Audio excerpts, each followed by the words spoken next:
Hello everyone, welcome to episode 7 of From the Ashes. I feel like this is some kind of ASMR opportunity here of hello and welcome to the episode.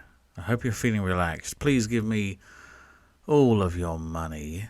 Now, episode 7 From the Ashes. I am really excited to be here. I can't believe this has been a couple of months I've been doing this already. I've really enjoyed speaking to a lot of people, understanding more about them that I didn't even know of them as a person as well as a wrestler, getting to dig deep into some of their stuff around their career, and more than anything else, getting the listeners out there to hear their side of the story, to hear about these people that they're watching, hear about the person behind the wrestler. It's been really enjoyable to do, and I'm looking forward to doing a lot more. I've got some amazing people lined up and negotiating some big stars for the podcast. I can't really mention who, John Cena, but it's going to be a wonderful time ahead. I'm really enjoying it, and I'm getting some good feedback from everyone, which I really appreciate. Thank you so much for that. I'm getting lots of people asking me to be on the pod. That's a great feedback as well. So please just make sure that you are following me on any podcast platform possible, downloading the episodes, listening to them 15 times a day to get my numbers up. Everything you can do is really appreciated. Before we get into today's interview, which is with an absolute behemoth of a star, one of the most integral people within UBW for the past couple of years, and for me, probably the brightest mind on the UK scene right now, and, well, to be honest, in wrestling in general, and that is Memes, who has been a huge mainstay in UBW for quite a long while, and it's been really enjoyable working with him and helping mould and shape him, and I think it's a very interesting interview because Memes has got a hell of a mind, and you get a chance to really get a bit of an insight into that and delve into it. And boy, he does love to talk. But it's really good, and it goes to show the chemistry that we have together in terms of ideas and bringing things to life, which I think has been a real benefit for me and for him and for UBW. So it's a very good insight into that. So we're going to get into that very shortly. One very quick thing I wanted to cover over, and I asked out for people to give me some suggestions on things they'd like me to talk about or things they'd like me to put to the guests and ask them about, and I've got a few lined up. But today's thing was something was suggested to me, and I think it's quite pertinent as we're kind of getting close to going back to shows. Everyone's getting excited about going back on shows, about opportunities of doing things. So a lot of people have got a lot of ideas, and they're pitching these ideas for themselves, and I understand that. Everyone wants to get back in there. They're desperate to get back into the wrestling fold and do things. But one thing I struggle with, I struggle with it less now than I used to, but it always comes up, is people come to me with ideas and with pitches, and I'm always listening. I'm always open to ideas because I want to do what's best for the business as well as best for them. But people tend to have a very bad tunnel vision on it. And they'll come to me and they'll say, hey, I've got this great idea. It's a 6, maybe 10 match arc. It's a big storyline, and it's going to involve me and this other person or a couple of other people, or me having a big run. I might just happen to get the belt and have a run with the belt during it. Blah, blah, blah, and so on and so on. And I have to explain to them that there's a finite number of spots on a show. There's a finite number of people that can be the champion. There's a finite number of people that can be the main event. Not everyone gets a chance to do that. This isn't like you get in some schools of participation awards, and this isn't that everyone gets a chance with it because then that's fair, and it's not a case of that. It's competition at the most competitive sense. But everyone has a place, and everyone has a place on the card, and everyone has a place in the business. Not everyone is destined to be the top. Not everyone is destined to be the main event. Not everyone is destined to be the champion. And also, you have to cycle people. Everyone has to have a few shows off every now and then. Everyone has to have time where they're not in a main angle or a main storyline because other people have to do it. I started saying to people, hey, you want to have this big run? You want to have several matches you want to go out there and do in this big feud and storyline? You go phone 3 or 4 other people on the roster and tell them, hey, I'm sorry, you can't work the shows for the next 6 months because I'm bumping you off because I'm more important. That can't be done.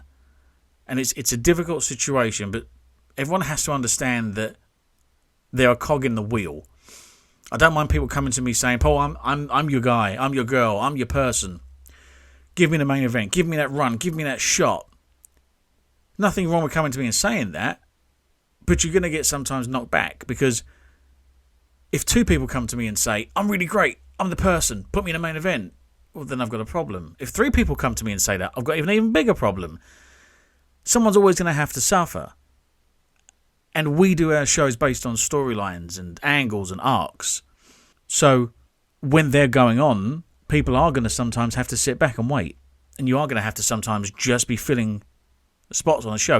If you're so desperate to be on a show and all there is a six-man, guess what match you're going to be in? And you need to go into that six-man with the most professional attitude possible and do the best match possible. So one, you've got it for a highlight reel and for your portfolio. And two, you can show me that you actually deserve what you're pitching to me.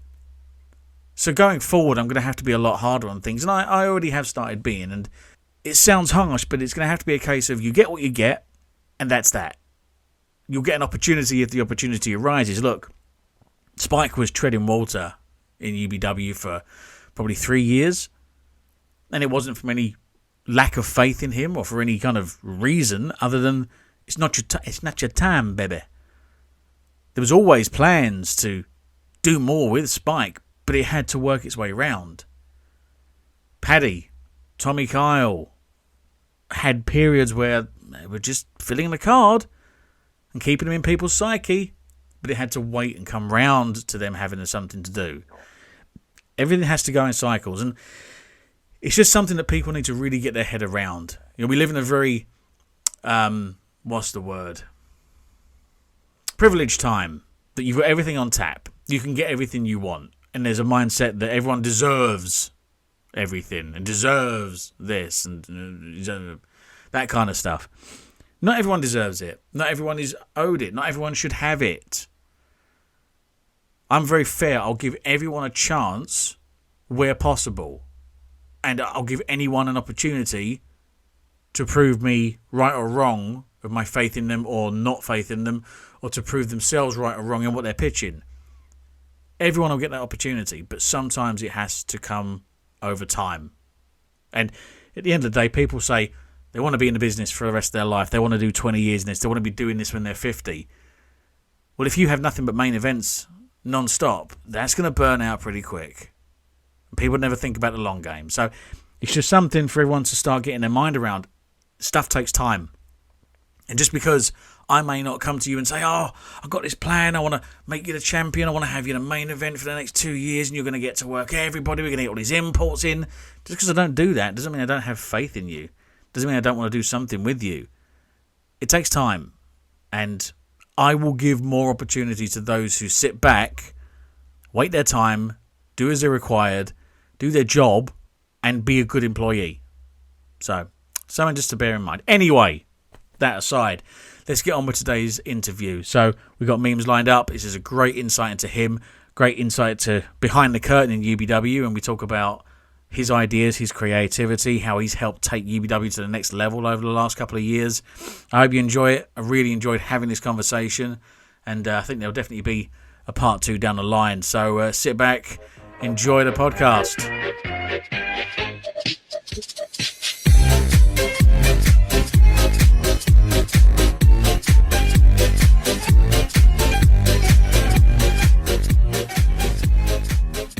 Well, everybody, welcome to the podcast. You've been holding out for a hero, and the hero is here. The man of 1,000 different internet personalities, the man of 1,000 different entrance themes, but one of the key personnel in UBW and one of the biggest stars of the past couple of years.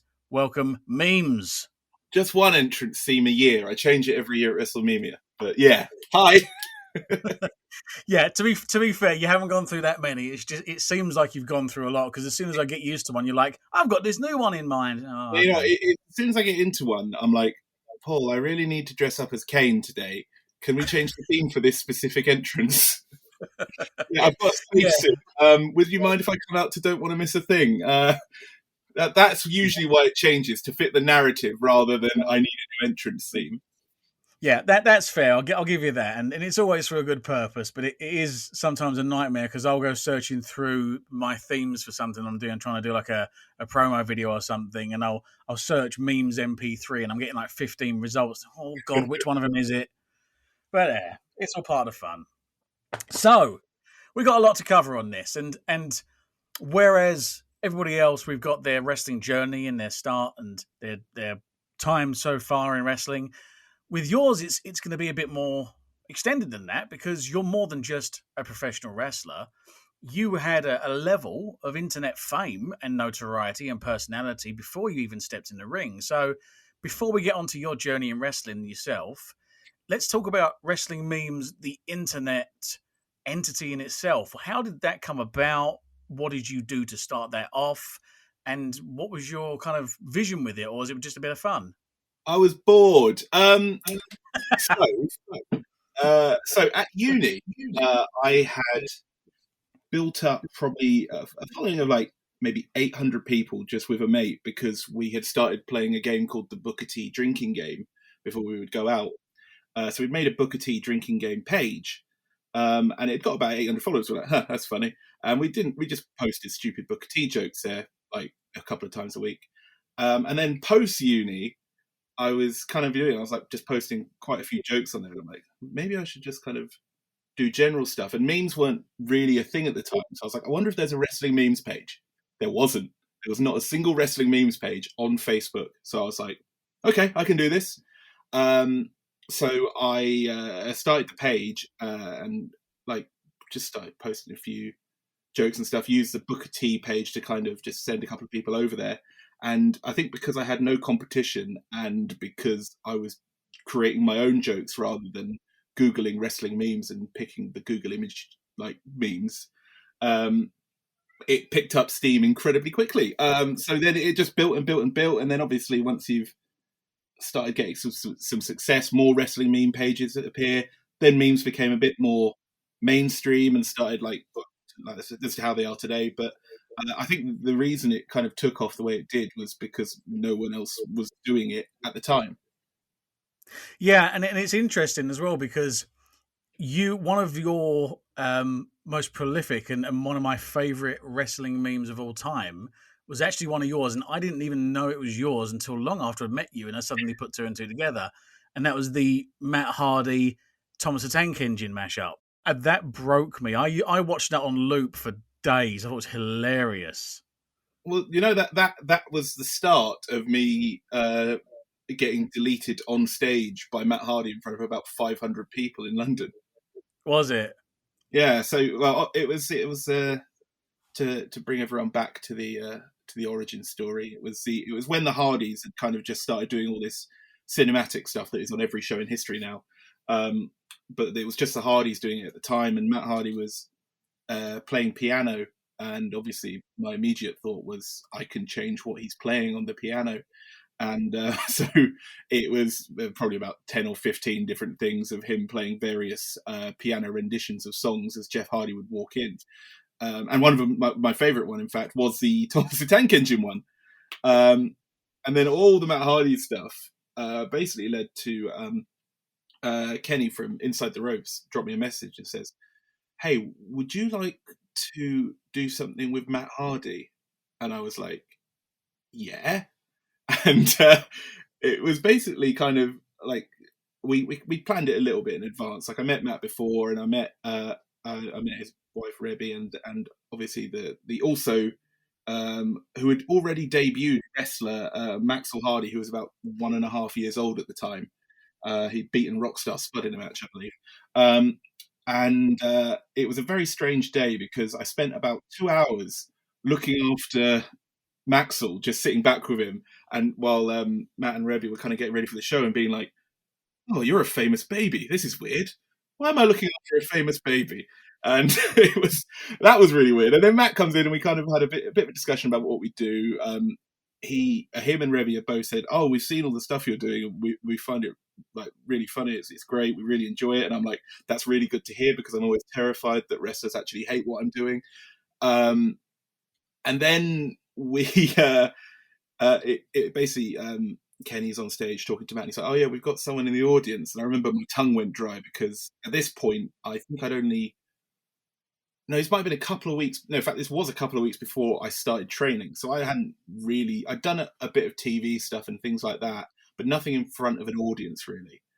Tongue goes completely around. He's like, "Oh, we got Tom," and he's like, Tom, we're in the wrestling news." I'm like, "Oh God, I've made a terrible mistake." And we basically had about a 3-minute chat where he was in character as Broken Matt Hardy, putting me on trial for what I did to make fun of him.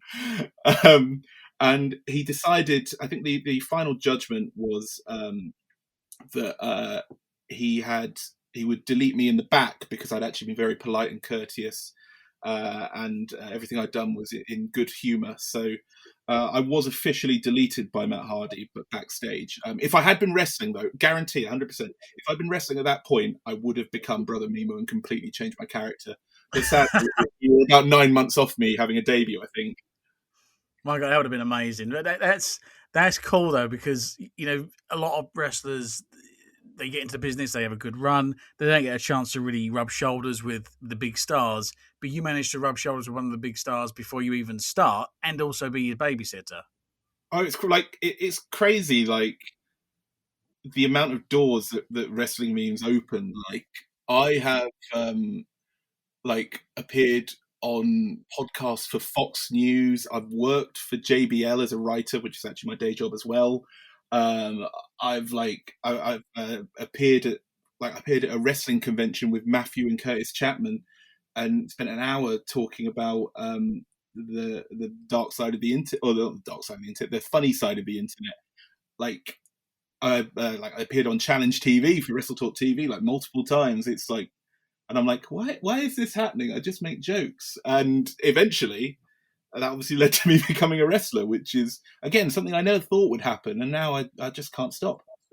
But also, I think like people see content like that you've done, and see that you have this sense of humor, and they know they've got a fair chance that you're going to be able to manage a camera, or you're going to be able to be on recording and not be a complete mess. Because in fairness, a lot of wrestlers, you put a microphone in front of them and they just crumble, and you put a camera on them and they just freeze.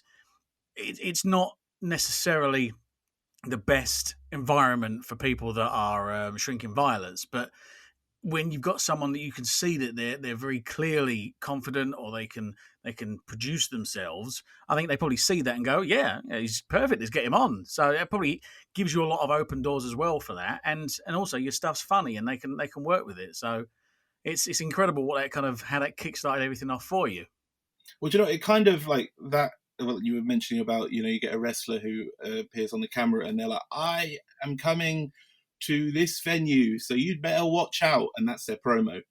Like when it comes to wrestling, I would, like, you'll see this in the style I wrestle. Like if I want to, I can pull out a few technical moves here and there and do stuff like that.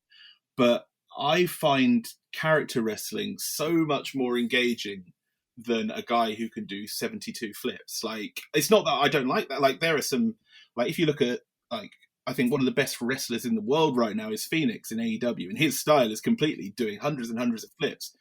But then on the other extreme, you've got someone like Rock, who didn't do 1,000 moves, but he was such a good storyteller. He only needed to do 10 moves, and he would get the crowd over the person who did 42 flips that night. And it kind of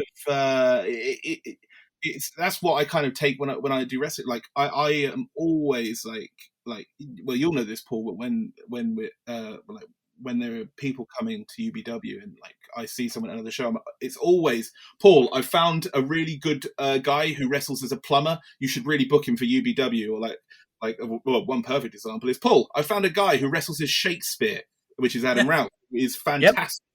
And like, I always knew that Adam was a good wrestler. Like I trained with him a lot, and I'd been like, "Oh, you're brilliant." And then he's like, "Oh, I'm doing this Shakespeare gimmick," and I'm like, "Oh my God, this is perfect." And that's the kind of thing where that's the side of wrestling where I find it is the most engaging, and that's kind of how it comes across. I think how I come across, or I hope I come across. Well, it's funny really as well, because more and more people, and I think it's slightly a product of the older you get, the more mature you get, and the more experience you get, and the more you can reflect. But the more and more people that I'm hearing nowadays that are saying things like, it's not about the athleticism, it's about the character. I mean, I literally just finished listening to a podcast with Alex Shelley, and I'm a big Alex Shelley fan. And you look at his work, and he's very flashy, very high spotty. But even he says he loves a gimmick and he loves a character. And if he's going to watch wrestling, he likes to watch stuff that's more than just the athleticism. He likes what's involved in terms of the character stuff. And I've always thought that the reason the machine guns were as good as they were in terms of not just being flippy dippy doodahs, they had great character and they had a lot of psychology in what they did, and their stuff made sense. But I'm hearing more and more guys of that kind of era are kind of turning around now and going, yeah, you know what? I've been doing this 10, 15, 20 years, and it's not about that. It's about the character stuff, and you've got to have a gimmick or a character, and you've got to be larger than life. And I think our audience is a great reflection of that, and you're a great example of that. There are exceptions. Like, for example, if you are Zack Sabre Jr., for example, I mean, he still has a character, even if you don't really include it in his wrestling. But Zack Sabre Jr. is such a good technical wrestler that he could wrestle a match with no character, and you'd still be like, wow, that was amazing. But a lot of people aren't, they're still good, but they're not at that Zack Sabre Jr. level. And they don't want to like take in that character side to kind of fill that gap. Like the way I see it, you could, if you've got someone who is so charismatic and entertaining, they could have a wrestling match without being able to wrestle. But if you had a technical person who goes up against them, they would get completely lost. Whereas if you put those two like charismatic guys together, they'll be able to pull out something, even if the only move they can do is a wrist lock. Yeah, absolutely true. It's absolutely true. But I think, like, if you look at the lowest common denominator in terms of the family audience or the small kind of area audiences that we have, you've got to have that more than just being a great wrestler, because a lot of people don't care about how good of a wrestler you are. They care about the characters, they care about the gimmicks, and they care about the entertainment. So, but that's where I think you've got a good handle on it, because you come into it with an entertainment mind in it, because what you were doing in terms of wrestling beforehand was all about entertaining people, and you made silly people like me laugh by putting Thomas the Tank Engine over a Matt Hardy video. So, it works. Oh, you should have seen what I did today. I actually just used an app, but I've posted Bobby Lashley, and it's kind of it's a photo of Bobby Lashley, but it's edited it to animate his face, and now he's singing a witch doctor by the cartoons. It's great. Well, I need to see that as soon as possible. That's fantastic. But so I was just using an app, so it took me about 20 seconds to make, but I was very pleased with the outcome. Hey, look, 20 seconds effort counts for a lot. That's what I always say to my missus. But anyway, let's get on to you as a wrestler. So I remember how you started out. I remember you coming along to one of our shows, and this was in Bedford when the dark days, there were about 8 people there, including the trainees, I think, at the time. It was an experiment because it was a cheap venue and there was a really nice guy that ran it, but it was the wrong town. It's the only place I've been to where I was giving out flyers and somebody literally looked at me like I had turds hanging out of my eyes. And and that fateful night, I think there was 8 people there plus a couple of trainees. It was disastrous. But I remember you coming along and meeting you, and the first thing I said to you was, "Are you a worker? Why aren't you a worker? Become a worker." And you were like, I don't know. No, you need to get into wrestling. You're like 6'4", you're enormous.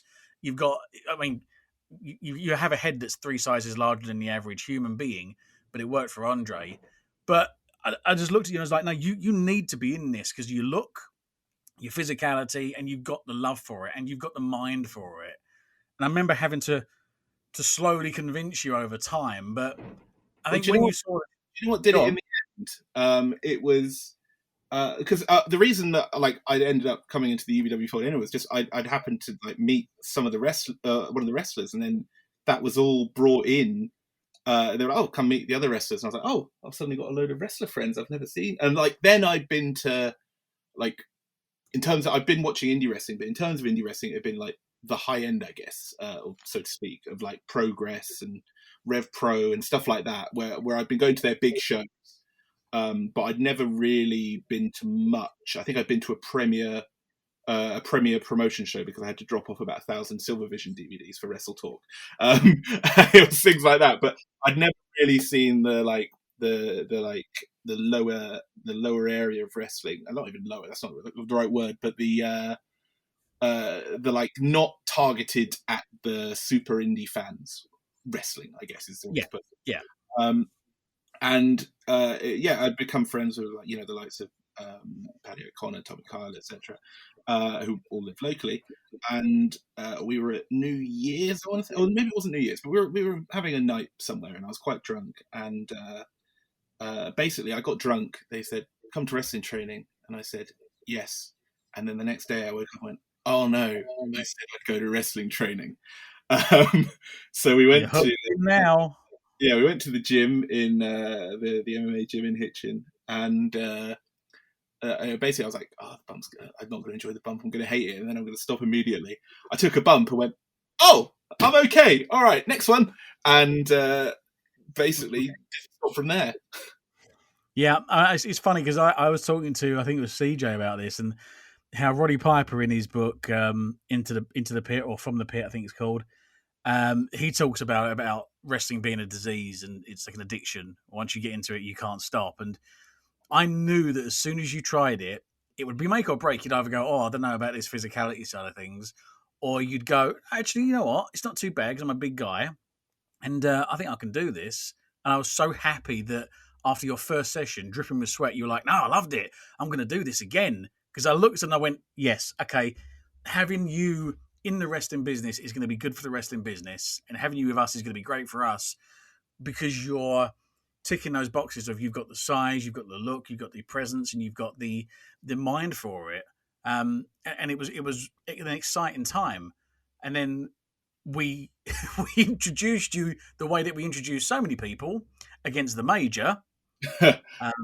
Spoiler: it was like Doink 2. It wasn't the original major, but that was your debut match. I mean, coming into it and actually going onto a show and performing, did you feel any level of extra pressure being a quote unquote internet name? So you had something to live up to, or were you not worried about that at all? Well, do you know what? It was like one of the things I wanted to do. Again, like a lot of what I do is before I was wrestling, I was like, well, these indie promotions are great, and no one's heard of them. And this was like, back in the days when Progress was only getting 200 people and stuff like that. And I was like, I've got a platform here and I can promote these promotions. So I was promoting places like Progress and stuff like that. Every time I'd go to an indie show, I'd make sure I say, "Oh, having a great time at this show," or whatever, just to let people know that they existed. And like even before the wrestling, like people would come up to me and be like, "Oh, hey, I'm a really big fan," and I'd be like, "I don't put my face out there. How do you know who I am?" Like, which was a little startling. But then, I always tell people if I ever have to explain wrestling memes to them, because it's about 300,000 people that follow me. I am incredibly famous, but only in small community centres and music venues. So it doesn't really help anywhere else except for wrestling. That's a really, really good advertisement kind of thing for you, or a tagline for you. I'm really, really famous, but only in some small leisure centres. Yeah, and there's on the handful of occasions that I've been recognised outside of wrestling, it's freaked me out quite a lot. Like someone waves at me, and then I get a tweet saying, "I just waved at you," and I'm like, "Oh, that was I thought I knew them." I was so like it confuses me a lot, but yeah, like there's this kind of like pre-existing thing, and like I wanted to make sure that UBW got like awareness out of this, and I think I've like my following and everything else has kind of helped to promote UBW over the years. Like the fan base is we still got that core fan base, but like for example, when I debuted, I saw like a bunch of people who would normally at Progress suddenly appeared in the background. I'm like, haha, nice, that was me. And like things like that, where I was like, I have an audience that I can get to. I mean, not even just UBW, anywhere where I wrestle, I'm like, I can get this audience to this show, and they might not have known that it was a thing before. and that's what I wanted to do. So well, you remember, I think I did 3 hype videos for it as well, which I posted on my page and got good feedback. Like one was like I paid a voiceover guy to be like in the beginning kind of thing, and did a whole video like where I was basically ripping off like the TNA things where it's like no turning the hands of time, and which obviously Chris leads to me being sprayed by a water hose and going, well, this isn't very climactic.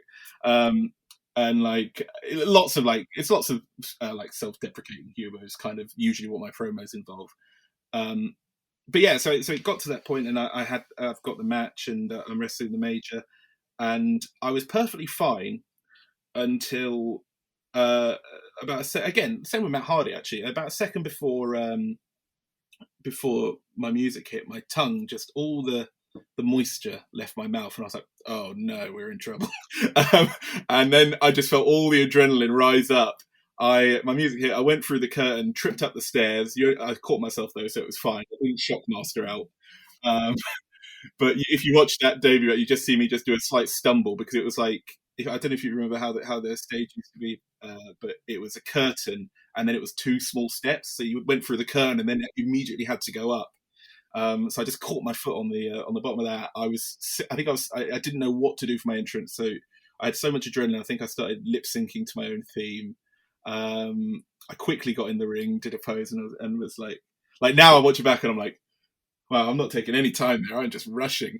But and I always find it quite funny that Charles Crowley is the ring announcer at the time, because obviously we would go on to do a lot of stuff together. And then we have the match, and it's only a 5-minute match, but I obviously, because it's my first match and I've got so much adrenaline going and I've never wrestled before, almost immediately forget everything.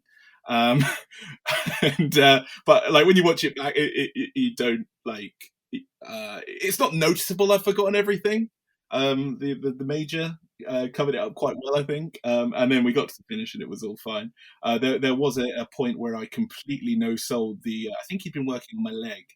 He'd been working on a body part, but I did something and then immediately jumped to my feet to get my finisher. And I think that was just real life adrenaline just threw me up in the air. It happens with everybody. Everybody does the same thing. They either forget to sell something, they go too fast, they forget everything, or they just completely lose their mind and start making stuff up on the spot. It happens to everyone in their first match or two. It's funny you mentioned about falling up the steps, because I'd forgotten about that. But if I remember correctly, I was by the curtain when that happened. And I was excited and thinking, yes, he's going to do this. He's going to do this. Trip. Oh, my God. Yeah, no, luckily it's like, if you watch it back, it's a very small stumble. So you don't it's not like I face planted or something like that. But yeah, so and then I was also very lucky that my debut was actually 2 matches. Like I got a whole story through the show. So I won my match, and then the dastardly, who was there? There was Robbie Boy, Furio, Johnny Knox, and I think Brad Tannen as well. Yeah, it was Brad Tannen. Came out to congratulate me, and then they beat me up and took me out, which made everyone very sad at the time. Here's a fun fact. So probably about 10 members of my family had come to watch my debut. My dad and my brother were the only 2 who stayed after I got attacked, because they didn't stay for the rest of the show and didn't see my heroic comeback. And I'm like, oh, no. What are you doing? So they were like, oh, well, that was good. Well, he got beat up at the end. Let's go to the pub. And I was like, oh, no. And then what happened later in the night was an 8-man tag where the same 4 people took out one of the members, which was Mia Norden. And then when it was down to, at the time, Evan Flo, now Ricky Calvé, and Robbie Boy and Brad Tannen, I came out and replaced Leo Norden as the 4th member of the team, and then me and Evan Flo got revenge and won the 8-man tag. But yeah, most of my family weren't there to see me get my revenge, which was quite funny. You got to teach them about the wrestling psychology. You're always laying the bait for the later on, and you're always setting up the good comeback at the end. Yeah, well, they learn their lesson now. They see all shows now if they ever come. But no, it was a good debut, and I remember it well, because we structured it around really giving you a bit of a shine and bringing not just bringing you in as here's another person on the card, but giving you something meaty to get your teeth into. And like I said to I think it was Hugo the other day, I try really hard to make sure that everybody on the show has something purposeful to do, and it's painful when they haven't. But I try and get everybody to have something to do.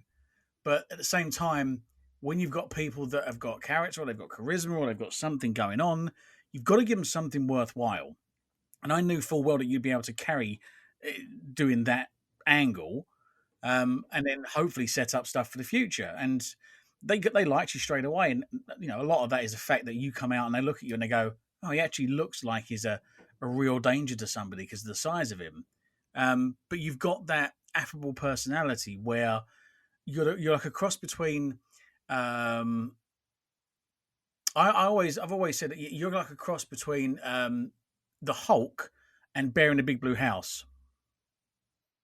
That you're this big, massive. Oh my god, look at the size of that guy. But everyone looks at you and is like, oh, he's nice. I could really get along with that guy. But at the same time, cross you and you're going to stamp on their head, which is a really good mix to have.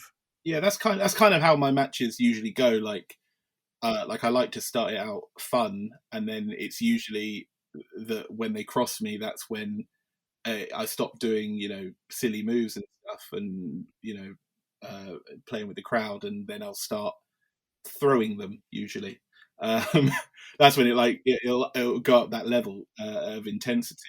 And one of the things I actually also got to mention just quickly on the debut was it was that adding to the pressure was I decided what a great idea it would be to live stream all of my matches on my page. Oh God, yeah. When we live streamed it, I think it was about 20,000 people that watched my debut, and I was like, "Wow, that's a lot of people to watch that match." Yeah, I forgot about that. But yeah, I still do. I don't do it for every match now, but I where the promoter asks or if I think it's an important match that needs it, I will get somebody live streaming the match, which kind of adds a new element in. But then again, you get it's kind of a combo because you'll get the fans who only watch WWE saying, "What is this?" and then the ones who like the indies and stuff like that, which is a lot more these days, based on the internet expanding and things like that, who are kind of like, "Oh, amazing, go memes." But that's kind of one of the things I'm always sort of worried about when I get. I don't have that worry at UBW because I know the fans know me there. But when I'm booked at a different promotion and I haven't worked there before, I'm like, oh, no one's going to know me this time. No one's going to know me. And then I come out and someone cheers and I'm like, oh, thank God they know me. It definitely helps. This is going to be the one where I come out to dead silence, and it hasn't happened yet, but it just gives me concern every time.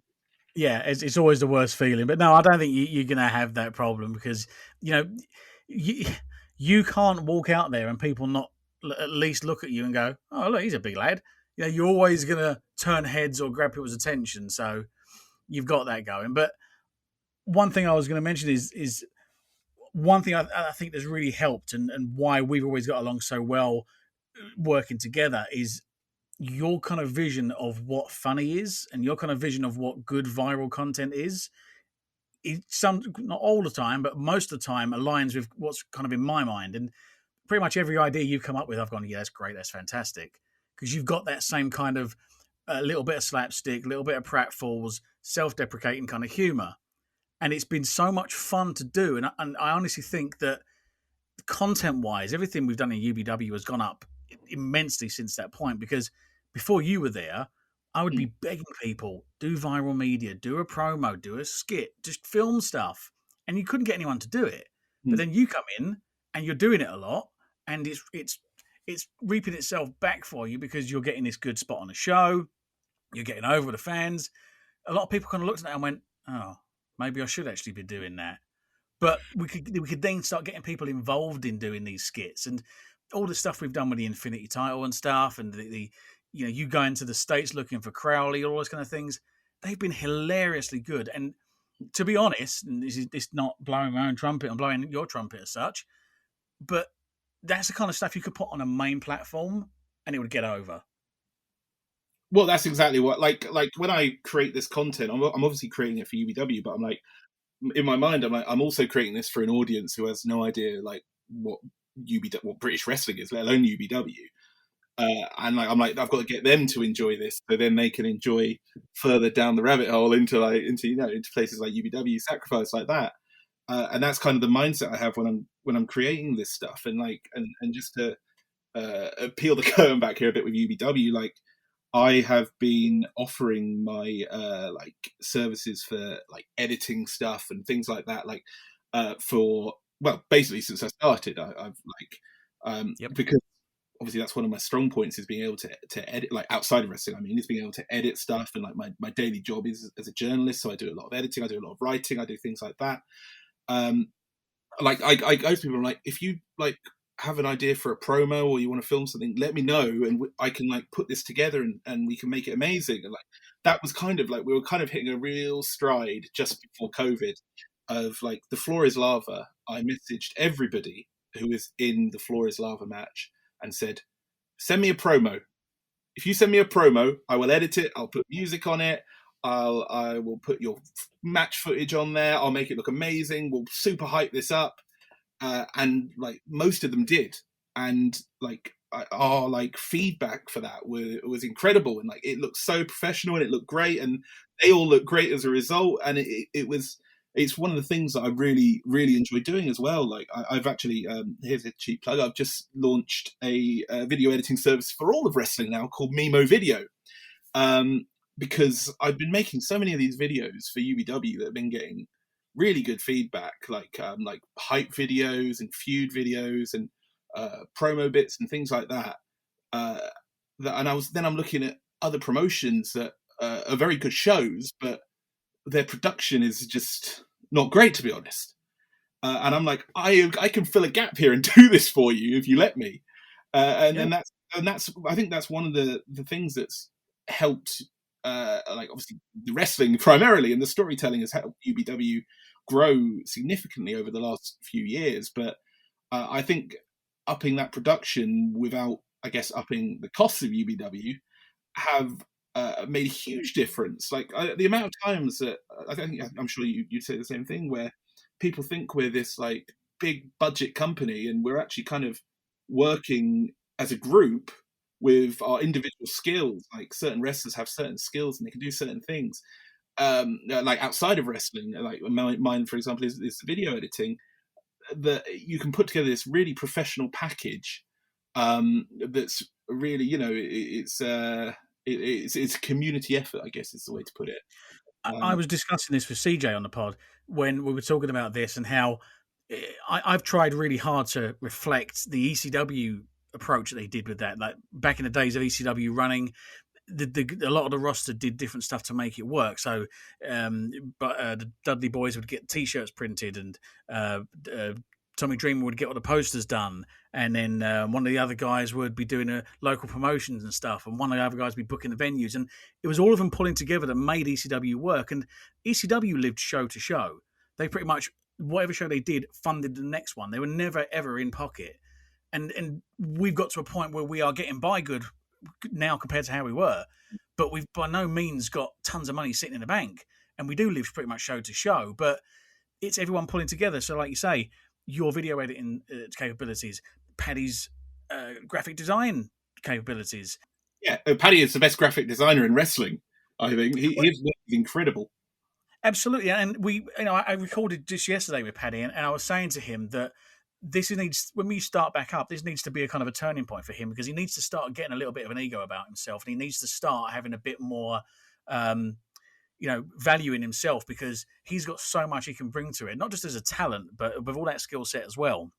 He needs to be pushing himself a bit more and kind of just almost just saying to people, yeah, I am the shit. I am that good. And this is why I'm glad you've launched a video service, because your stuff is really good. You could put that stuff. Okay, here's an example. People still now say, "Oh, do you remember WrestleMania 17 and how good the My Way video was with Rock and Austin?" Right?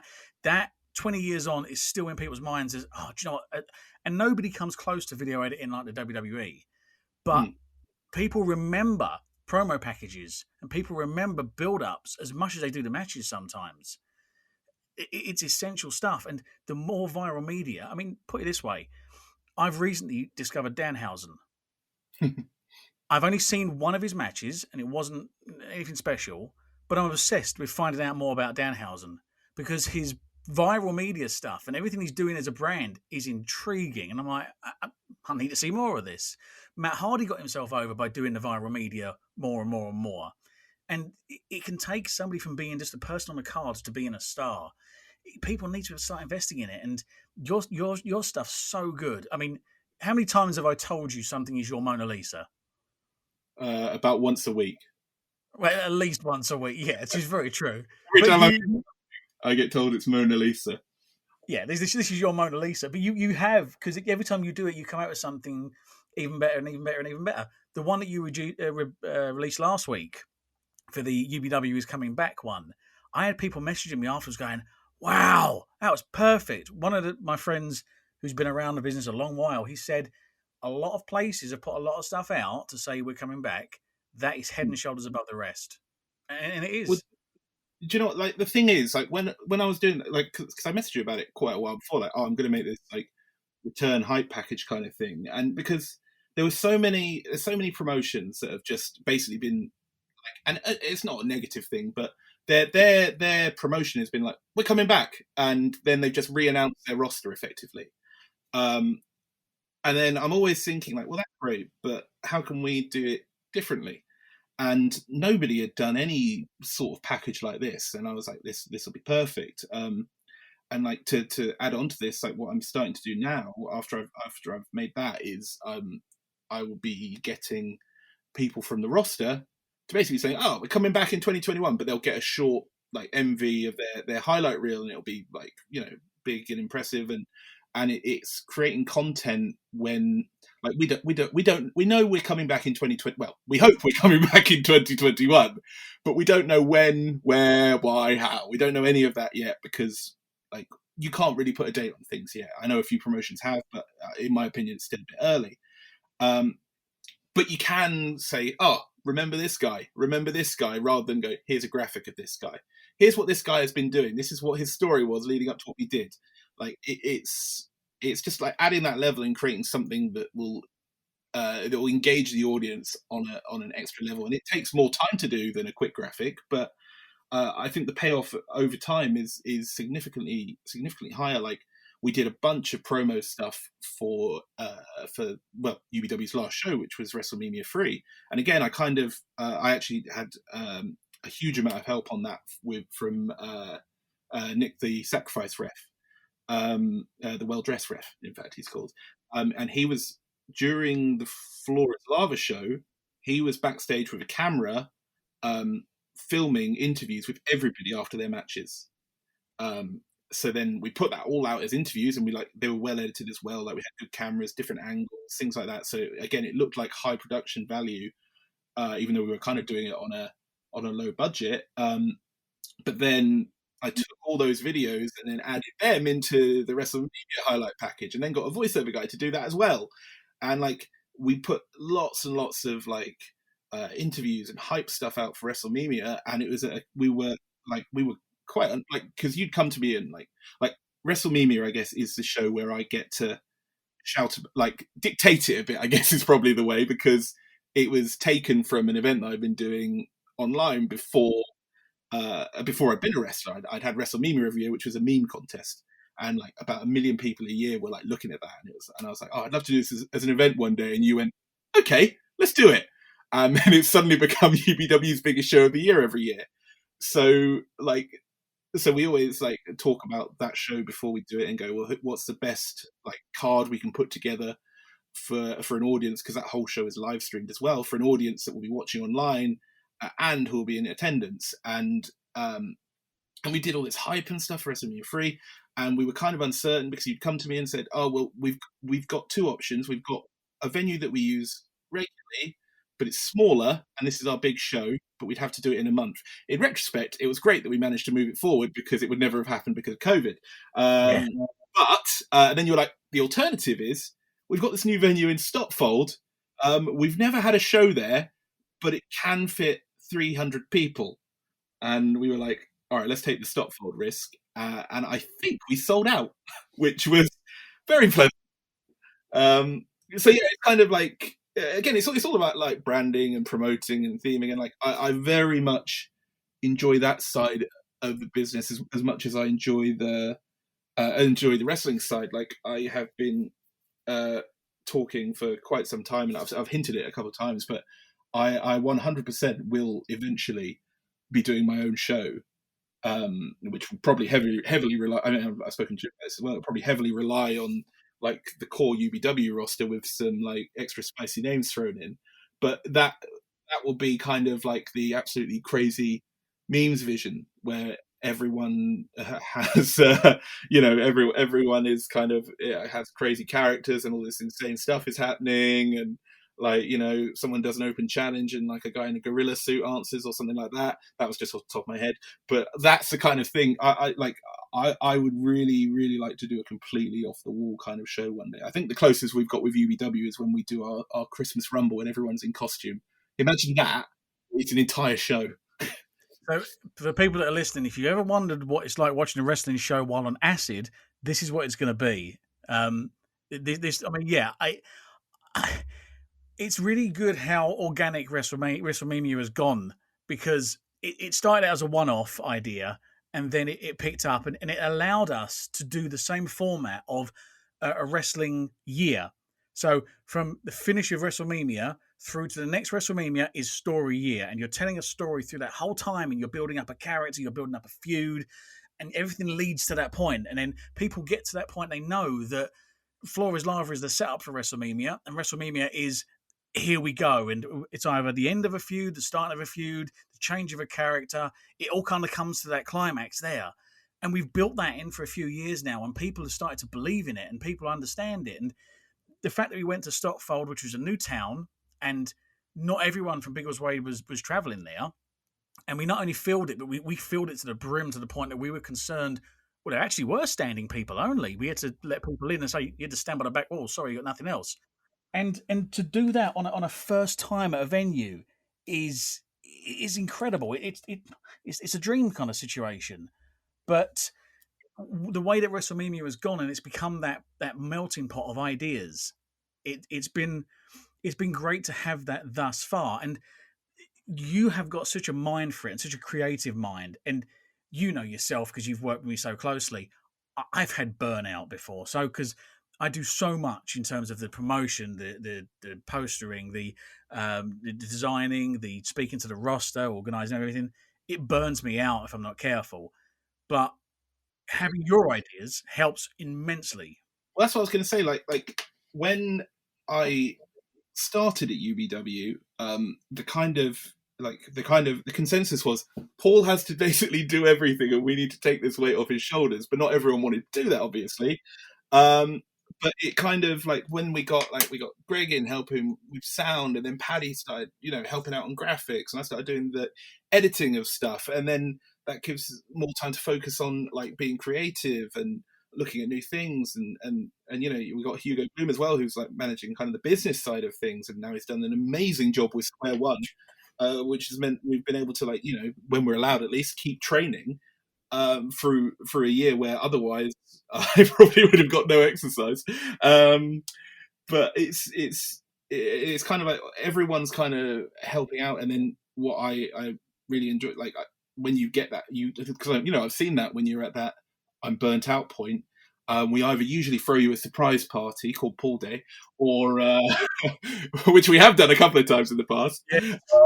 or I'll go, all right, why don't you come and tell me what your storyline ideas are, and then you go, right, I want to do Paddy O'Connor versus Gangrel as a big 9-month arc, and then I'm like, all right, well, what if we do this with that arc, and then like. You go, oh, it's a terrible idea, but what if we do that? And I think we bounce off each other quite well.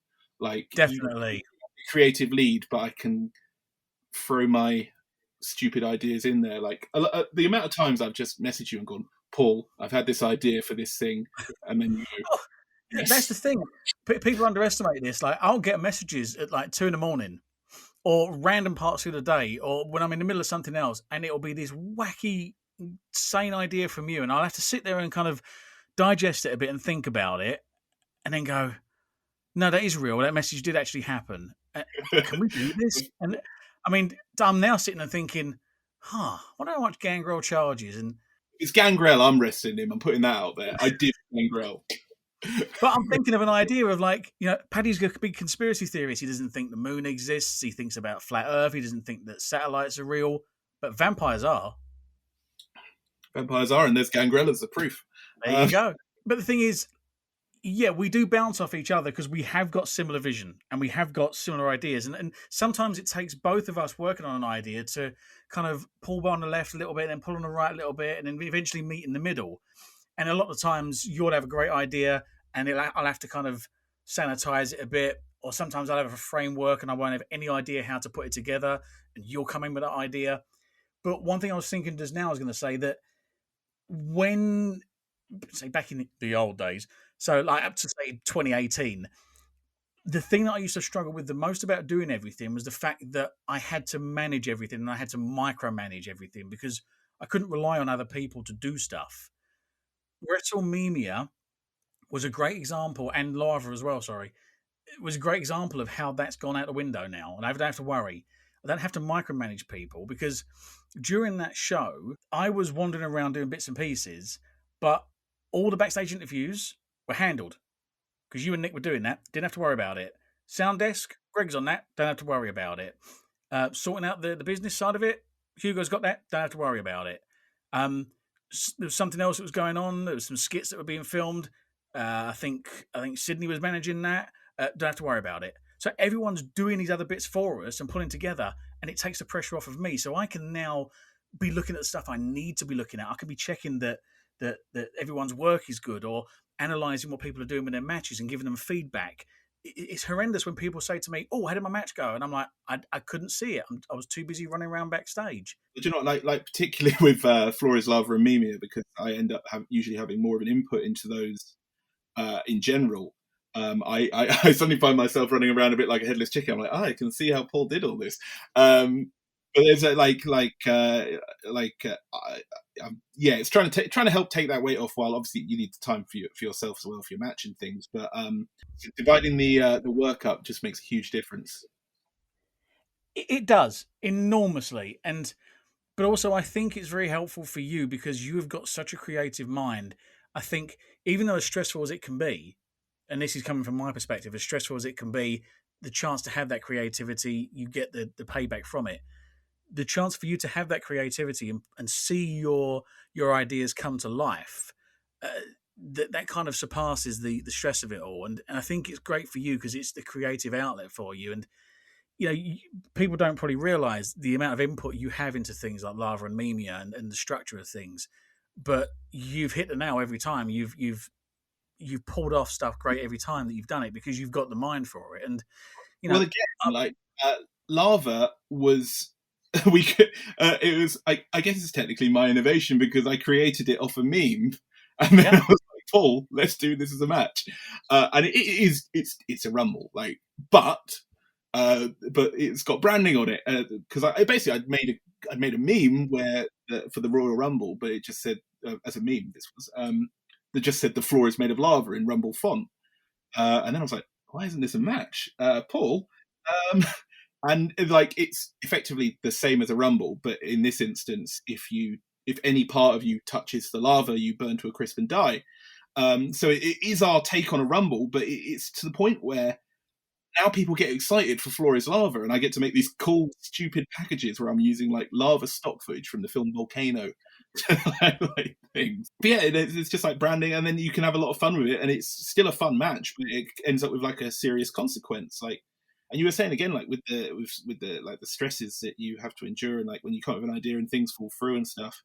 It was when you I think you called me in not called me in a panic, but basically, there was the long-term plan of Spike Valentine becoming UBW champion. And you messaged me Crowley can't do the show. And I'm like, oh what? And you're like, yeah. I'm like, that's the main event, Paul. And you're like, yeah, of WrestleMania. Yeah. What are we going to do? And I was like, okay. And I was like, what if Crowley loses the belt on the show, but he's got CJ. I'm like, yeah, what if he just comes out and challenges Lucas as soon as he's won the match? and you're like, oh yeah, that's a really good idea. And then it was Crowley's idea not to tell Lucas, which I thought was very fun. But it got a real reaction out of him, and I think there've been a few times where you like. I think I'm very good at thinking, like rather than doing that off, we're screwed. Thinking of the you come in with I'm panicking because this person has done this and now we can't do this, and I'm like, well, what if we did this instead? And then we kind of again, it's the bouncing off each other kind of thing. Like I just I don't have creative control, but I do get to put a little bit of my hand in there and tweak things, make sure that everyone looks as good as I think they can look with my stupid ideas. Well, more than once you've been the balancing voice of because obviously my natural mode is panic, and I get kind of like overwhelmed with the thoughts of everything in my head and what can we do and what's this and what's that and what's going to fall out. Whereas you just sit there and go, hold on a second, here's an idea. Yeah, perfect. And it's that balancing voice and that balancing kind of logical thought to it that gets around it. But as I was just thinking, going back to the lava, the last one that we did, and this is going to sound like something real special to say, I honestly enjoyed the last lava match that we did more than most of the Royal Rumbles from the WWE the past few years, because the Rumble is always fun, but you always got, I know who it's going to come down to, and we're pretty much sure who's going to win, and you have a couple of stories going on. The last one had a storyline for everybody involved in it, and everyone was interweaving and intermixing. To do that with 30 people is unbelievably, unimaginably hard. And then to structure in who goes out when, why they go out, who they go out from, how that ties into an idea or a storyline. And we were running multiple ideas and spots and storylines and skits in one match with 30 people involved. That's an unimaginable. It's like the whole Charlie from Always Sunny in Philadelphia with the big board of all the ideas all linked up with a string, yeah? It's like that. It's so hard to do, but you did that, and you did that effortlessly. Like when it comes to usually Rumble matches with UBW, if they've got like some like importance to what we're doing, I usually will take control, and go right, and I'll actually book that match. Like you obviously tell me who you want in the final four and whatever, and who you want to win, but I'll be like, and who you want to start, whatever, and then I go right, and then lay out like it's a very complicated, well not very complicated, but I lay out a spreadsheet of all the names and kind of put them in there. Go right, who do I want to get eliminations, and how do I make sure everyone looks good? Where do I want this big spot to happen? And like it probably took about 3 hours to put together.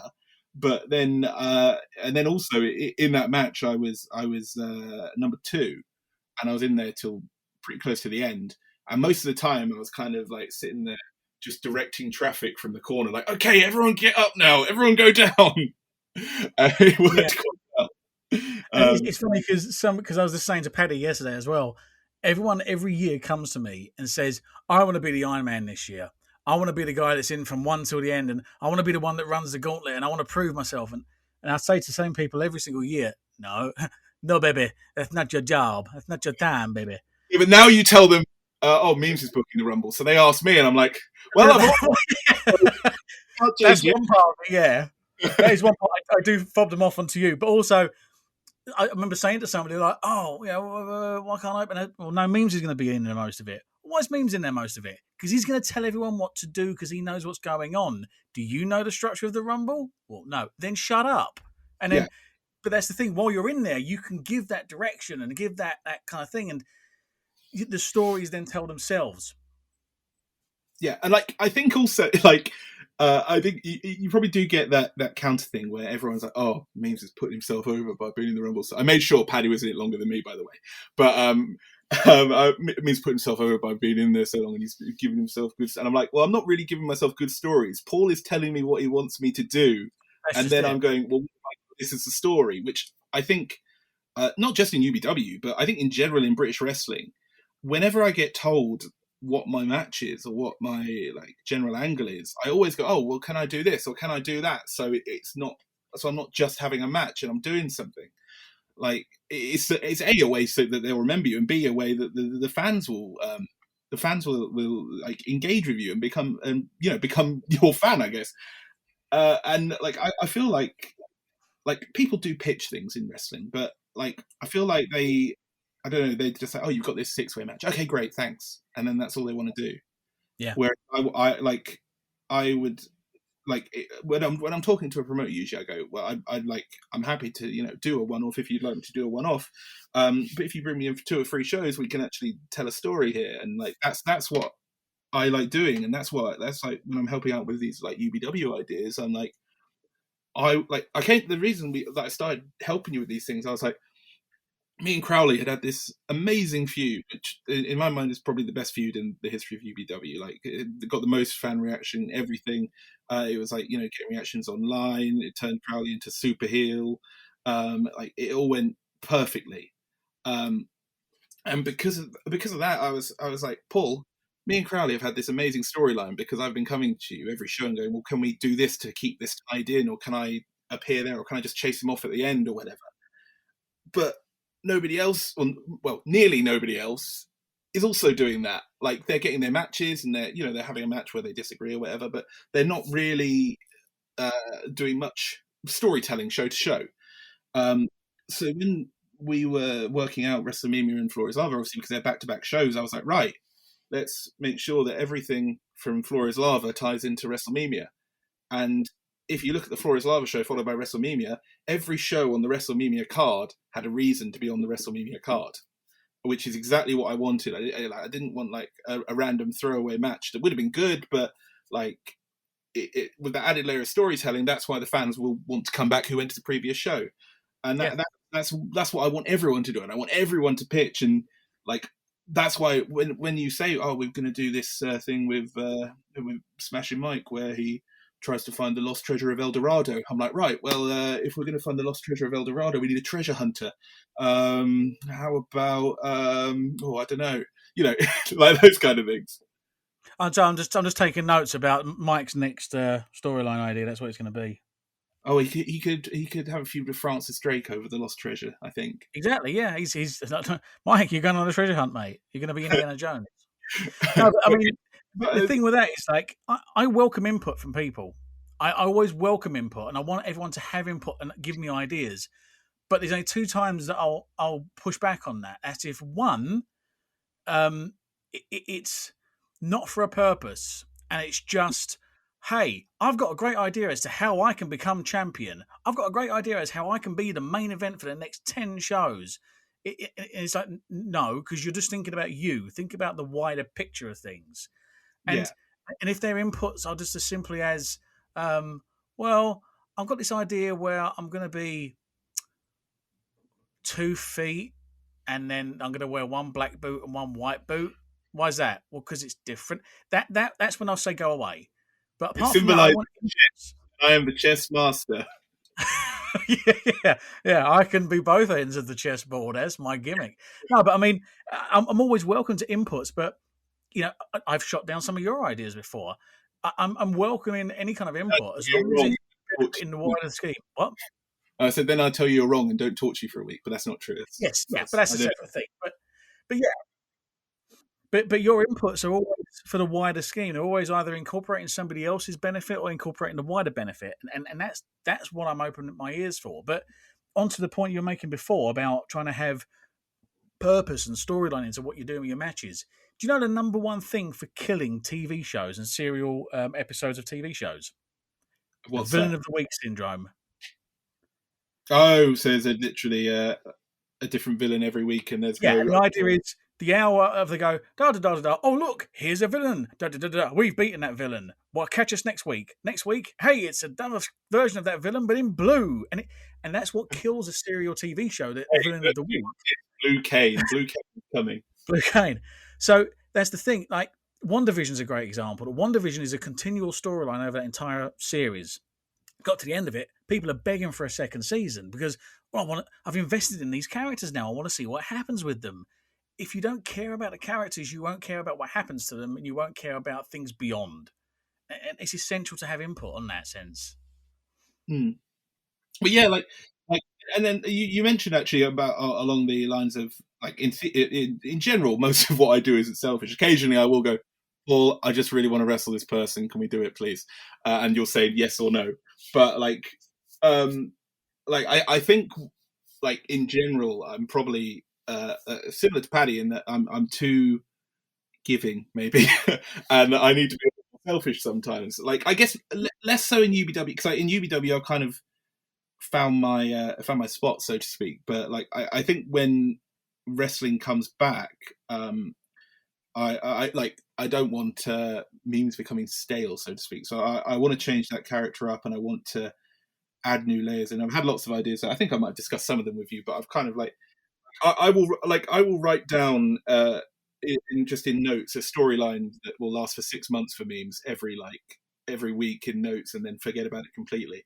Um, but like with the Crowley thing, I kind of went like, oh well, what if we had this many shows, and then we can kind of tell the story around that, and it worked really well. Um, but yeah, I think when I come back, I need to make, like, that doesn't mean like, stop helping people, but or stop trying to make sure other people get good spots and get like spotlights they deserve. Like, as I've already mentioned him, I think Adam Ralph should be someone who gets pushed to the moon in every promotion ever. And when he was coming into UBW, he wasn't really being used anywhere. And I'm like, why is he not being used anywhere? He's incredible. And he eventually managed to, like, shortly after that, I think, made it onto Progress on the pre-show. And I was like, yes, that is the most deserved person ever. But like, yeah, I think in myself, I need to start looking a bit more about what memes needs, rather than what everyone needs. But Yeah, then I'm definitely. terrible at trying not to do that. I always want everyone to succeed. Yeah, no, you are very giving, and you are very selfless. And I always say to people, suggest people to me, or bring my attention to someone. That's fine, but it's my job to worry Mm. about people. It's my job to worry about what people are and aren't doing. It was me that was worrying that Paddy and Tam didn't have anything to do for a while, and then Bad Altitude came out of it, which was great. But that is about that's for me to worry about. It's not for anybody else to go, hey, you really should use this person, that person. Maybe I've got a plan for it, but it's going to be 6 months till I can do it. Because, as I said to somebody the other day, who was pitching an idea for me about, I'm going to have this big 10-show feud, and blah, blah, blah. And my answer to them was, right, I tell you what, you phone up Memes and tell him he can't be on for the next 10 shows because we've got to fit your storyline on. You phone up Spike and tell him that he can't have the main event run because you're having it. If you're willing to go and tell other people that you're bumping them off a show to take their spot, you go and do it. I'm not going to do it. Otherwise, sit back and wait. I do always find it quite funny when they're like, oh well, I've got a pitch where I win the championship next show, and like I won't say that I haven't had those ideas, and like I certainly would like to become a 2-time UBW champion, but I only want to do it if it makes sense from a storyline perspective. And like I've talked to you about what I would like the 2-time champion means to be. And if that was to happen on the first show back, it would make no sense at all. And obviously, I also want Spike to have a huge run because he's one of the most fantastic wrestlers ever. Again, a guy who is so good, but you only really see him in UBW, and he could be wrestling everywhere. Yeah. People. Spoiler for anyone that's listening to this: I will give you a push when you don't ask for one. If you ask me for a push, you're not likely to get one. Just quickly, I remember the day you told me I was going to be winning the UBW title, and I was like, "Really?" I was like, "Okay, cool." No, your response was, "Are you sure?" Yeah. Me? I was like, yes. Why me? Your actual answer was, "Why me?" And I was like, oh, God, you can't give this thing away. And you know what? It was that actually taught me to, like, because I'd been having matches and stuff before, obviously, and I had lots of matches, but I'd never wrestled in a main event. Well, I guess the Floor is Lava technically counted as a main event, but I hadn't had a main event wrestling match until I won the title from CJ. And that taught me that I actually, like, I would be like, oh, what am I going to do for 20 minutes, or half an hour? But it taught me that I actually can wrestle a main event style as well as like the opening match style, which I'd never been given the opportunity to do before. But I'd had it in my mind for a time that you were going to be the heir apparent. But obviously, I don't go telling people in case things change. But in general, I had it in my mind for a while. But you never come to me and went, so I'm thinking, like, if I win the belt and I like beat everyone on the roster for a year, if you'd have done that, I'd have gone, okay, you're not ready for it. It's when people aren't asking me that they'll get the chance. One thing I would like to do in relation to titles, actually, this isn't me demanding the title, by the way, but I have won every single championship in UBW except for the Young Lions title. True. So I would like to one day complete that set. 'Cause I think the only Grand Slam champion at the moment is Crowley, if I'm correct. I might be wrong, but I Correct. think He is the only one. Yeah.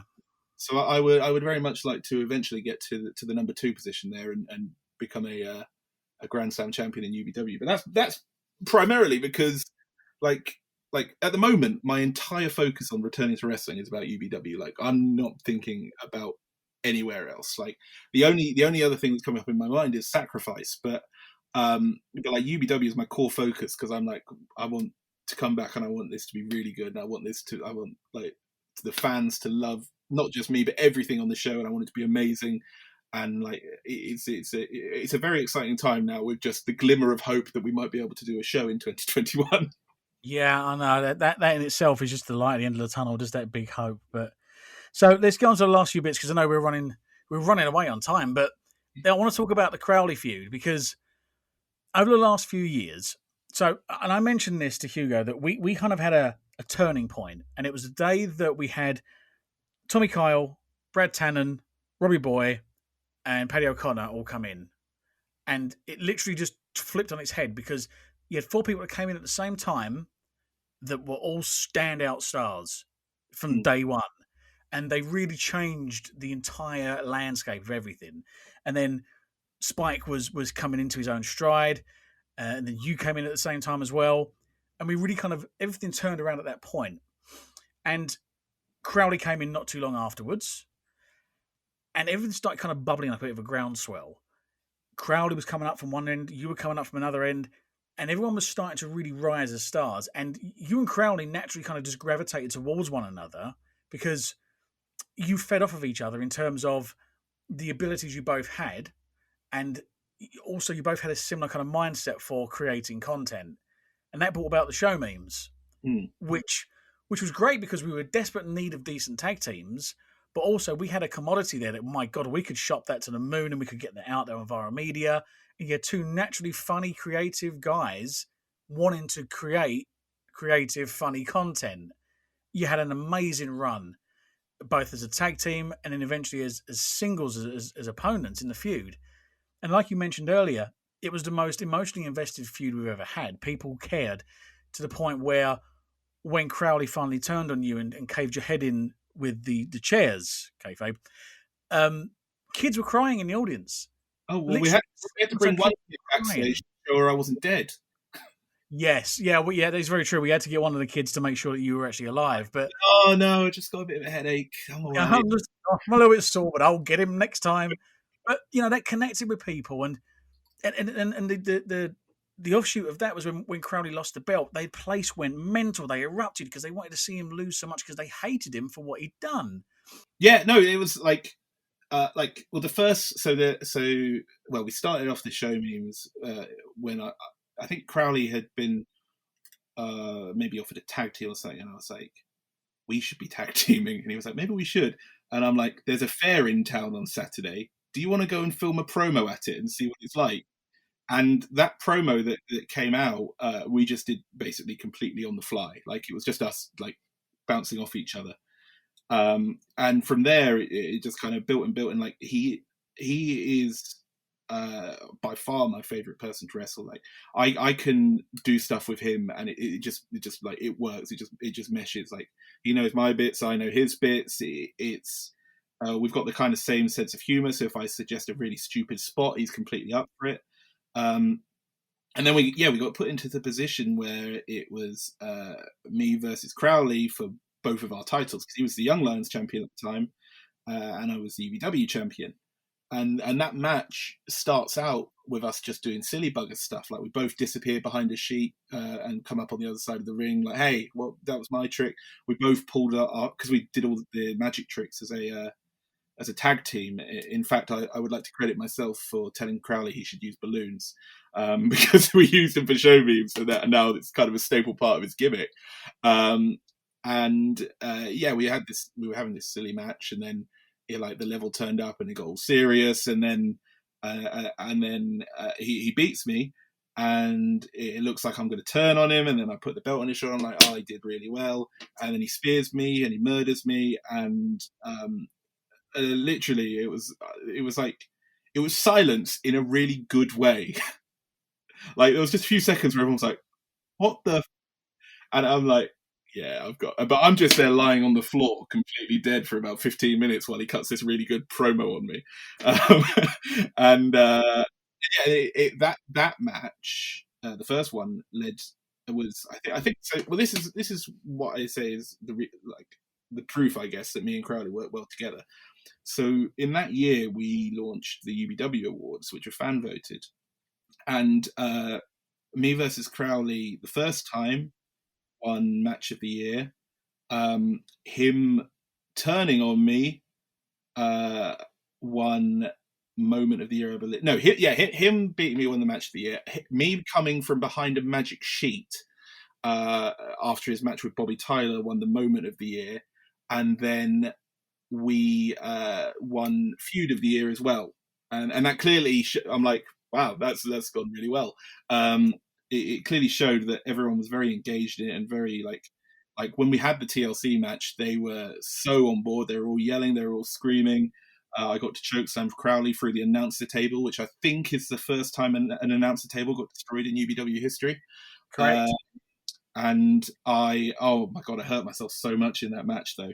There's a point really early on where hang on, I just have to let the cat in because he's screaming. Hang on. Here you go. Welcome to the show. There was a point early on in that match where we had a table set up at the back with balloons on it. So I uncovered the balloon table, started punching Crowley, stood on a table opposite, a couple of tables opposite, and did a running flip onto Crowley, which is something we'd done the week before at IPW. And he just caught me, and we'd gone down, and that was on concrete, and we'd been both fine. I'm like, oh, okay, we'll do that again, but through the tables. So we did it again. This time, when he caught me, instead of me going backwards, I somehow went sideways. Like I hit the gas and he didn't go backwards, and I just started going sideways. And if you watch the video back, I just land so hard on my hip on the wooden floor, and I immediately grab my hip, lean into him, and go, "Oh my God, I'm in so much pain!" And I was limping for the rest of that match, but luckily, adrenaline is an amazing thing.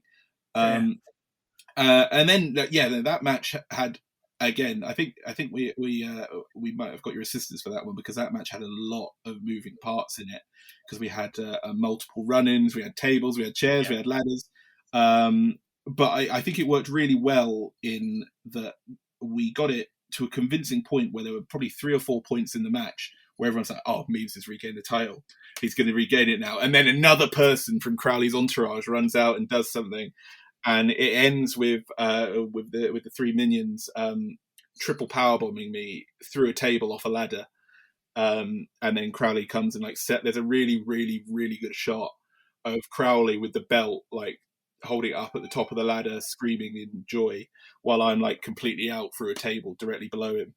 And that match it's among my favorites.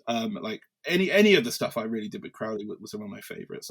We also had the match where we lost the tag titles was against Bad Altitude, and that match again is it had a bit of a slow start, but once you get into it, that match is probably one of my favorites that I ever had. And whenever I'm doing stuff with Crowley, it's just oh, should we do this? Should we do that? It's just so easy to gel. I was reminded yesterday that it was day before yesterday, maybe at the time of recording, that it was 2 years since we debuted as a tag team at Sacrifice, and we wrestled Los Palominos. And in that match, we decided to have the stupidest match of all time. And I had Crowley on my shoulders.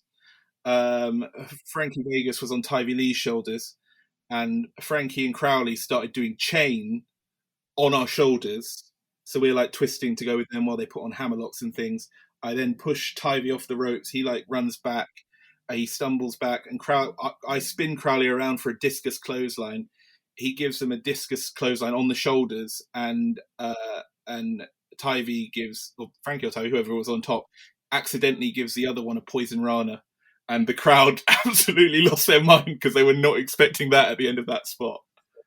And you see, that's the thing, wrestling is about entertainment, and you can take entertainment from it in any way you want to, and everyone does. It's completely subjective. But your time in UBW, the both of you, it proves that if you entertain them, as in make them care, make them laugh, make them engaged, it clicks the most. And that's why you two both got over so well in whatever iteration, whatever kind of configuration you were doing, and they cared about the both of you so much.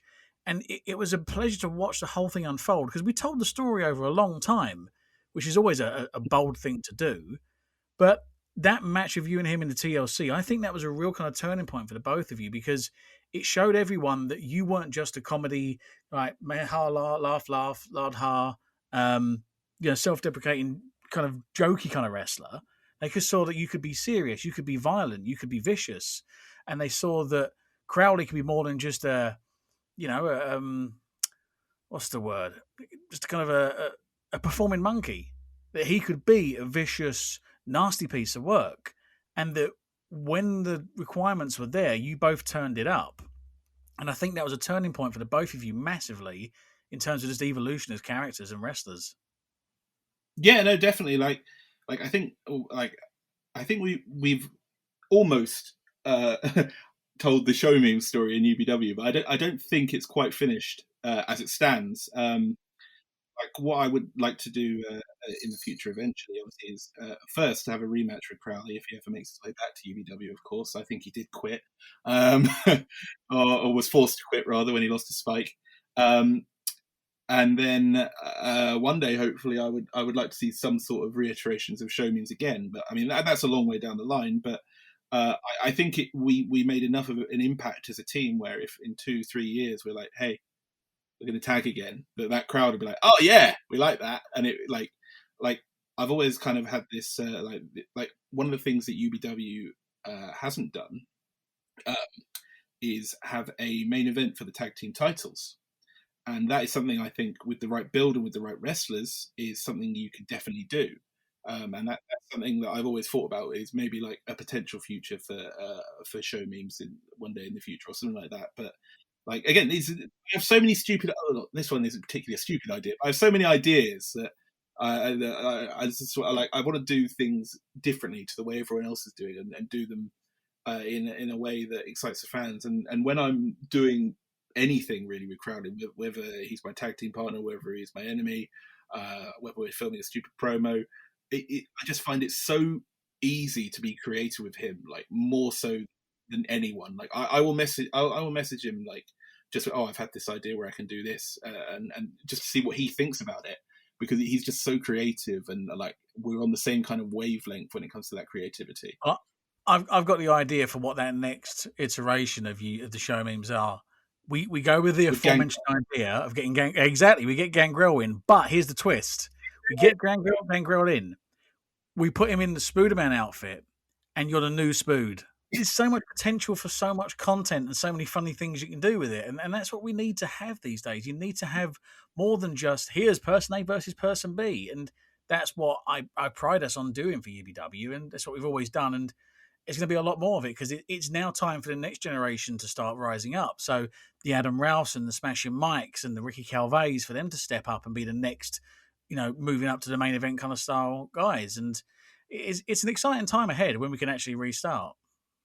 Oh, 100%. Like another one who I think has unlimited potential is Adonis Payne, who I've said to him, I'm like, I like down the line, I want to do stuff with you because I want you to be able to get everywhere because you've had a couple of matches and you're so talented and you've only had a few matches. Like your potential is so high. That's someone who I'm like, I want to help you kind of get to. He gets it. Yeah, he gets it. So we're gonna get into the final stretch. We'll be finishing up soon. So, a couple of things I wanted to say is that the one thing that stands out the most about you is how much you care about UBW as a product. So, lots of people care about UBW as long as they're getting booked. Lots of people care about UBW as long as they've got something to do that is more than just doing a match. But you actually care about it whether you're booked or not, whether you're in a main feud or not. and you care about everybody else on the roster. And the input you've had over the years has been immense. You've come up with some of the best ideas. You've refined some of the other ones. You've put some of the best content in, and you've become one of those people on the show that if you've got that kind of accolade, which only a few people on that roster have, but you've got that accolade of if you can't have a good match with memes for 8 minutes, you probably can't have a good match with anybody else on the roster because you're so easy to plug into, and take that however you mean it. You're so easy to plug into. Um, Anyone should be able to walk in there and just step in there and just do a match with you very easily. Whereas there are some people, unless you've got it meticulously planned down to a fine tuned bit and everything must hit every point at every time point, it's not going to go well. But honestly, I see you as that I don't ever have to micromanage your matches. I just leave you to it unless you come to me and say you need help with something. And people don't get that from me easily. Well, do you know what? It's like, I think, again, it goes back to what I said earlier, that I understand that I think a lot of wrestlers understand the technical side of things and how to, crisply do 450 Phoenix Stunner, but they don't particularly pay as much attention to the storytelling, or not even to the storytelling, but to engaging with the fans. And I know that if I have, no matter who I have a match with, I think about what their skill level is, I guess, and what they can do and can't do, and then work out what we're doing around that, which usually will pay off. So like if they're not particularly a wrestling heavy kind of person who does character work, we'll do a stupid spot where we're like running around the ring for 7 minutes, or if they want to do like more wrestling side, it'll be lots of me throwing around, and then they'll take me down and start doing stuff on me. I think what I understand is how to adapt to my opponent, whereas there are like certain wrestlers who, like, again, it's not that they're bad wrestlers, but if you give them the wrong opponent, they'll end up having a bit of a stinker because that person doesn't have the same style as them. Whereas I think I'm quite good at adapting to what needs to be done for that match, for that spot, and for that person. Yeah, it's a skill, and you've got that, and I think a lot of that comes down to the fact that you are very easygoing and you just want to entertain. Because without that kind of stuff doesn't work. So, yeah, I think you've really grown so much as a performer over the last few years because of your mindset, and that kind of mindset will get you further than any amount of anything else. Well, hopefully I haven't forgot it all in the last year. That's the hope. Well, that's right, let's get into the last stretch. So this is the bit I do with everybody, and I'm going to do it with you as well, because like I always say, this is when you get the real insight into people.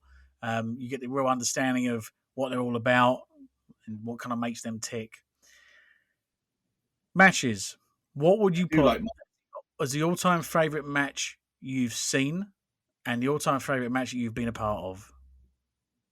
When you say seen, do you mean seen in person or... No, just viewed in any way, shape or form. My favourite match of all time is The Undertaker versus Jeff Hardy for the Undisputed title on Raw, which, if you watch the Crowley versus Memes TLC match, you'll probably have seen some certain parts that have been stolen from that match. The one where Jeff's wearing the white vest and... you haven't broke me taker, and and Jim Ross, kid, make yourself famous. That I could watch that match over and over again. It is the perfect storytelling of like underdog versus overdog, I guess. It's phenomenal. Yeah, it is my absolute favorite by a country mile. And like I wouldn't even say Jeff Hardy or the Undertaker are my favorite. Like I like both wrestlers obviously, but they're not like my favorite wrestlers.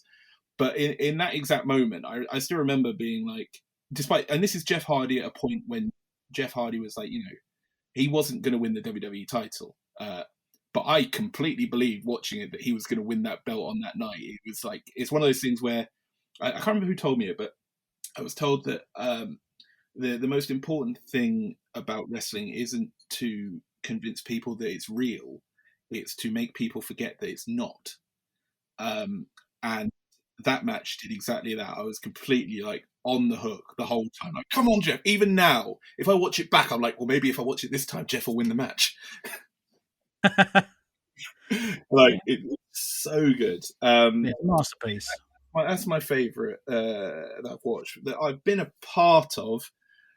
Um, oh God, that's difficult. Well, I really enjoyed the original Floor is Lava match, but that was more of a rumble, so I wouldn't really include that one. But it got me a few things. Like I got to do a little bit with Speedball, Speedball Mike Bailey, who will almost certainly be signed to a major promotion within the next year.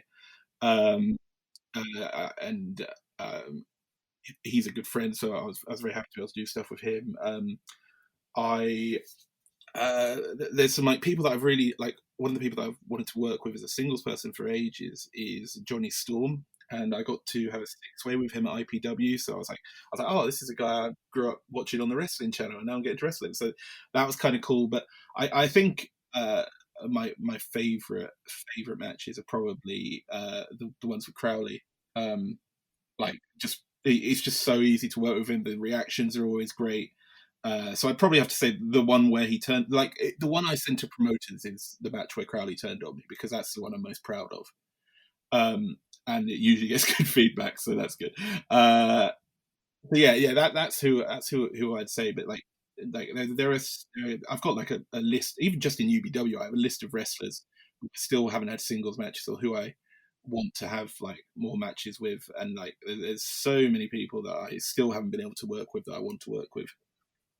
Yeah, and I think we've got that kind of situation now where we've got such a heavy talent roster and everyone's so good that Mm. we could literally just stick anyone against anyone and you know you're going to get something good because you've got such a great selection across the board. And it's going to be really fun divvying that up and having everyone work with everybody else, having Paddy work with, I was going to say Spike, but he's already worked with Spike a million times.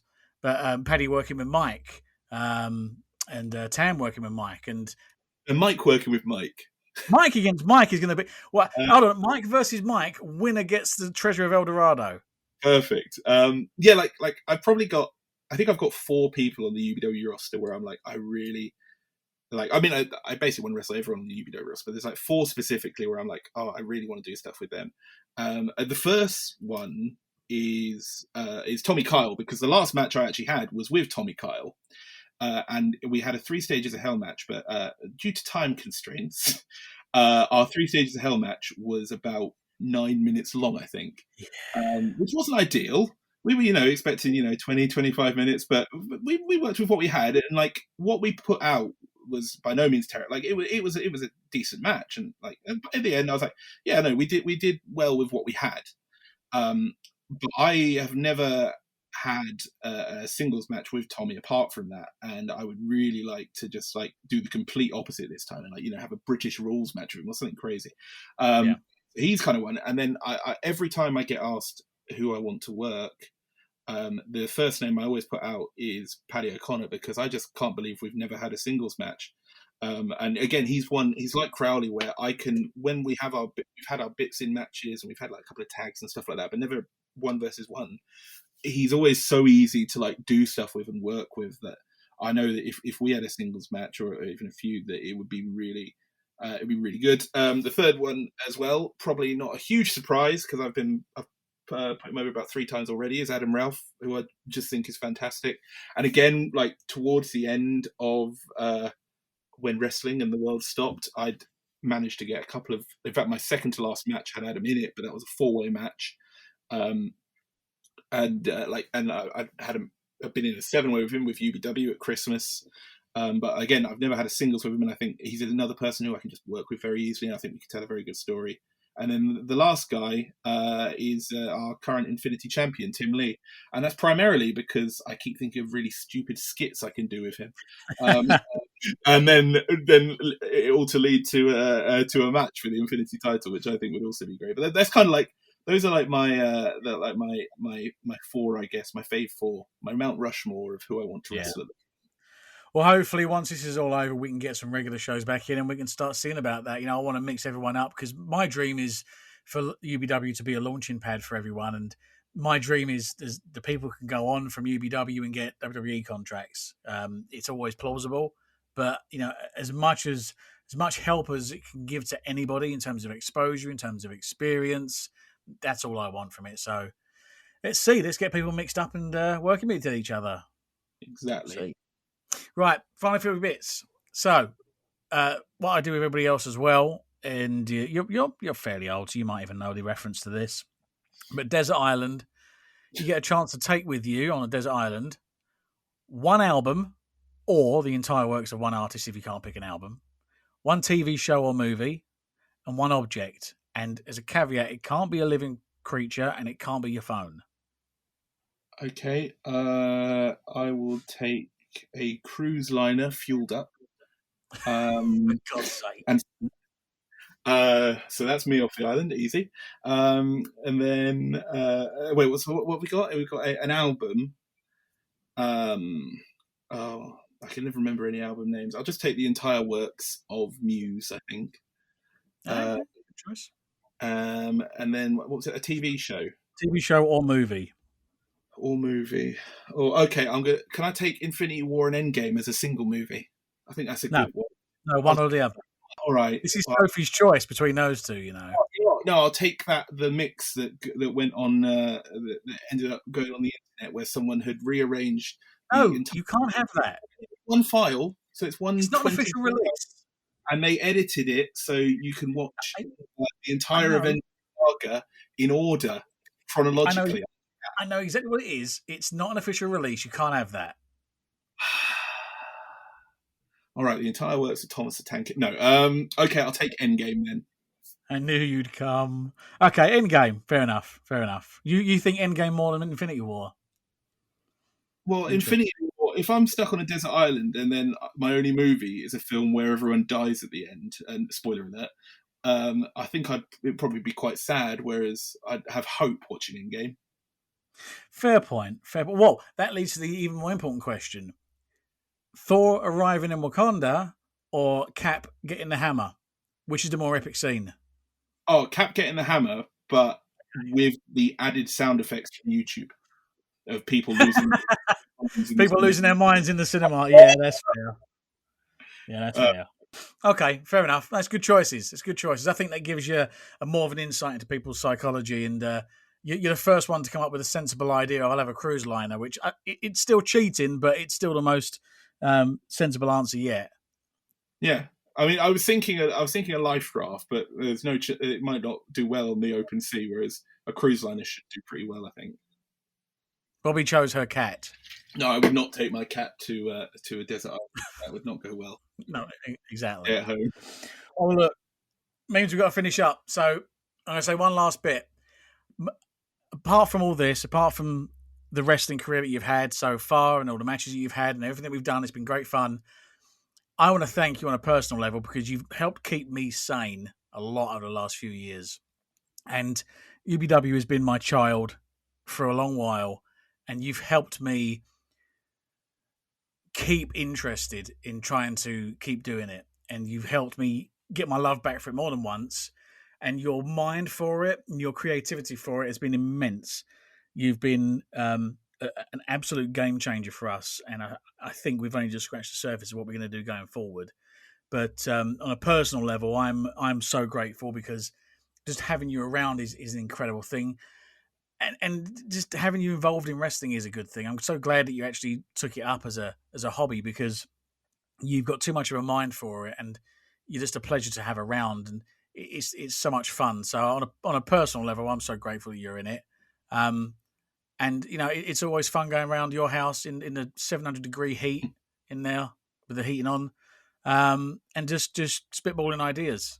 It's so good to have you around. And like I say, you've kept me sane more than once. So I'm grateful for that. Oh, well, thank you. And if we do get divorced, I'm keeping UBW in the settlement. But I don't know if that's a good thing or a bad thing because it'll be a lot of stress off of my case. Maybe. Well, I do. Yeah, fair enough. UBW ideas to keep me. I'd have to start going to other promoters and going, "I've had this great idea," and they're like, "Who are you?" I'm having a 3-hour gauntlet against Tim Lee, Adam Ralph. Exactly. Right, look, I'm gonna let you go because I know you've got bits to get to. So have I. I'm gonna contact Mike and tell him about Eldorado. Thanks for this, mate. Natural. It's been a pleasure. We've killed a couple of hours very easily. It's been really enjoyable. I'll pick you some stupid outro music to put onto it, so that'll be a pleasure. But thank you for everything, and I hope you've had fun. Let's look forward to the next steps. Awesome. Looking forward to it. Bye memes. Bye.